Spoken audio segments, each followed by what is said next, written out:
বৃহস্পতিবার 15ই আগস্ট ভারতের ৭৮তম স্বাধীনতা দিবস। সারা দেশ জুড়ে যথাযথ শ্রদ্ধার সাথে এই দিনটিকেই পালন করা হচ্ছে। ১৯৪৭ সালের 15ই আগস্ট ভারতবর্ষ স্বাধীন হয়েছিল।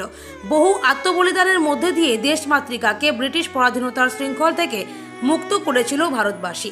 এই দিনটি দেশের কাছে অত্যন্ত গুরুত্বপূর্ণ। এই স্বাধীনতা দিবসকে উপেক্ষা করে উত্তর দিনাজপুর জেলার রায়গঞ্জ ব্লক 2 এলাকার অন্তর্গত মহারাজা মোড়ে দুস্থ মহিলাদের শাড়ি ও পথ চলতি মানুষদের পানীয়, চকলেট এবং জাতীয় পতাকা তুলে দেওয়া হয় মহারাজা মমতাময়ী ক্লাবের পক্ষ থেকে। এদিন ক্লাবের সকল সদস্যরা ও স্থানীয় লোকজন উপস্থিত ছিলেন এই কর্মসূচিতে। এদিন অন্যতম উদ্যোক্তা পঙ্কজ বর্মন জানান, মহারাজা মমতাময়ী ক্লাবের পক্ষ থেকে পথ চলতি মহিলাদের শাড়ি, চকলেট এবং পতাকা বিতরণ কর্মসূচি নেওয়া হয়েছে।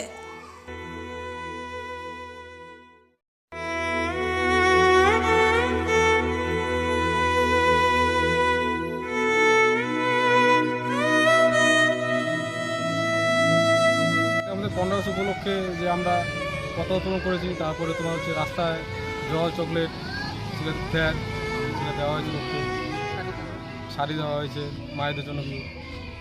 কতজনকে দেওয়া হলো শাড়ি? 30-35 দেওয়া হয়েছে। এই অনুষ্ঠানটিকে আপনারা প্রতি বছর করে থাকেন? আমরা হচ্ছে প্রতি বছর করি, এর আগে একটু ছোটো করেছিলাম।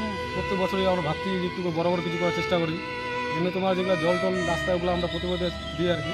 শাড়িটা একটু নতুনভাবে করলাম, এটা আগামীতে যদি আরও ভালো করতে পারি সেই ক্লাবের সঙ্গে।